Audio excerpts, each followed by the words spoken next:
प्रधानमंत्री आवास योजना के तहत कच्चे मकान को पक्का मकान बनाकर देने हैं, जिसमें जिले के गांव व नगर में बन रहे आवास में हितग्राहियों के द्वारा आला अधिकारियों के खिलाफ उच्च अधिकारियों व मुख्यमंत्री कार्यालय तक शिकायत किया जा रहा है। क्या है पूरा मामला, देखिए इस रिपोर्ट में।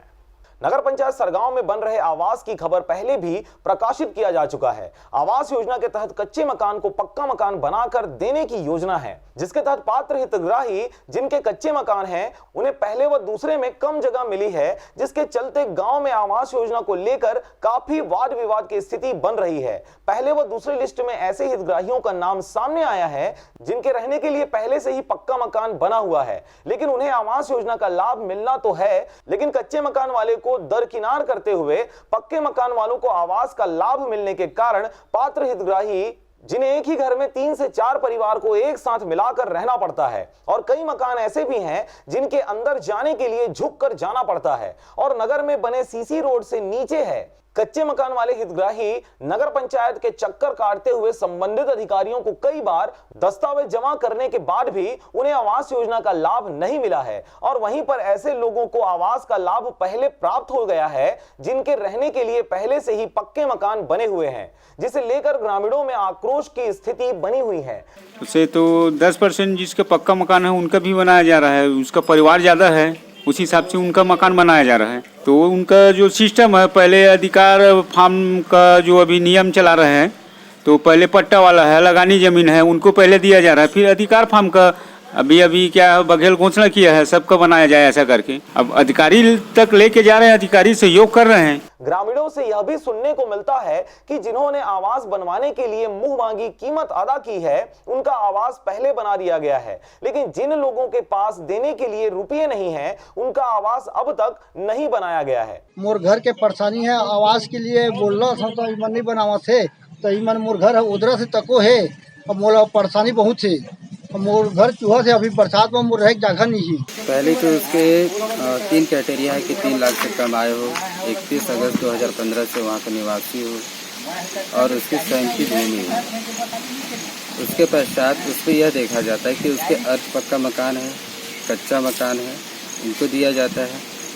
और आपके उस पर यह आता है कि अगर पुराने मकान है और वो एकदम जर्जर हालात में, अगर पक्के मकान है पुराने हैं तो उस पर भी दिया जाता है। तो मोला आज आबे कल आबे भर आज के भर बोलते और मोला कम से कम मोला 3-4 महीना हो गए जावत हूँ। नगर पंचायत इंजीनियर से बात करने पर पता चला कि उनसे पहले जो भी इंजीनियर या आवास से संबंधित आर्किटेक्चर जियोटेक करने वाले लोगों से गड़बड़ी हुई है, जिसके चलते तत्काल में आर्किटेक्चर को नगर पंचायत सरगांव से निकाल दिया गया। वर्तमान इंजीनियर स्वयं मौके पर जाकर हितग्राहियों के कच्चे मकान को देखते हुए नया लिस्ट बनाकर आवास के लाभ के लिए सीएमओ के आदेश पर तत्काल में संबंधित कार्यालय भेजा गया है।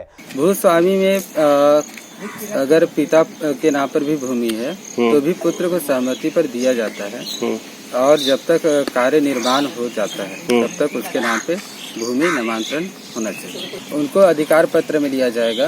आबादी क्षेत्र में अगर वो निवासरत हैं तो उनको अधिकार पत्र दिया जाएगा। घर नहीं बना थे भाई, एक नाम से हे करा था, वास में 5-6 बार हो बोला था, कुछ आवे नहीं करा थे, हम सब भर रहे है। पार्षद मतलब बोलते तो हो कहीं नहीं बोला थे मन, आही इसी की बोलते कहीं नहीं बतावत है रहू मन। माँ बसे कमैया एक जन मैं हो नहीं कोनो, न पापा तक नहीं है, पापा गुजर गए, घर में 4 जन बनी थे, अरे एक जगह नहीं है, नाई के माथे में बनी करता हूँ। नगर पंचायत सीएमओ का यह भी कहना है कि अगर कोई आवास योजना के लिए पैसे का डिमांड करता है तो हितग्राही स्वयं लिखित में या आकर मुझे मौखिक में शिकायत करें, तो मेरे द्वारा तुरंत में उनके ऊपर कड़ी से कड़ी कार्रवाई किया जाएगा। तो जिसका मतलब जरूरी है उसका आ नहीं रहा है, और जिसका जरूरी नहीं है, जिसका पक्के का मकान है उसका भी आ रहा है। कितने परिवार रहते हैं इस घर में? हम लोग यहाँ पे 3 परिवार रहते हैं।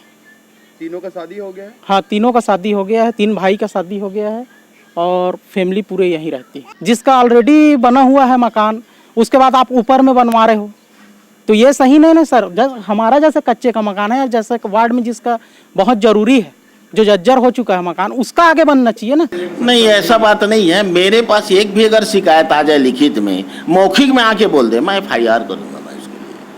मैं तो मुनादी तक कराए हूँ भाई। किसी अनाधिकृत व्यक्ति के द्वारा पैसे की मांग की जाती है, उसका तत्काल मुख्य नगर पालिका अधिकारी को उसको लिखित या मौखिक रूप से शिकायत करें करके। नगर पंचायत गया था मैं, तो वहाँ के अधिकारी बोले कि मतलब आने वाला है कह के बोले हैं, और आ जाएगा, जल्दी आ जाएगा कह के बोले हैं। अब देखो अब कब आ रहा है। नहीं, मेरे यहाँ इंजीनियर लग गया है, मैं इंजीनियर मेरा खुद कर रहा है, मेरे के 1-2 कर्मचारी भी है, और कोई भी आता है तत्काल कार्रवाई करूँगा, मैं तो FIR करूँगा उसको। तमाम बातों को देखते हुए इंजीनियर के द्वारा नगर पंचायत सरगांव में स्वयं निरीक्षण करने के बाद अब हितग्राहियों में आक्रोश की स्थिति कम होते हुए नजर आ रही है। शिकायत तो लिखित में अभी तक मेरे पास नहीं आया है। अगर मेरे पास लिखित में शिकायत आ जाए या हितग्राही मेरे को आगे मौखिक बोल दे, मैं कार्रवाई करूंगा उनके। पहले तो 42 DPR स्वीकृत हुआ था, उसमें का 38 मकान बना है, और जो 4 थे उनका या तो डबल नाम थे और पहले से मकान था। अभी हमारे यहाँ 559 DPR स्वीकृत हुआ है। सरगांव से राजकुमार यादव के साथ नारायण बंजारे की रिपोर्ट, RJ रमझाझर।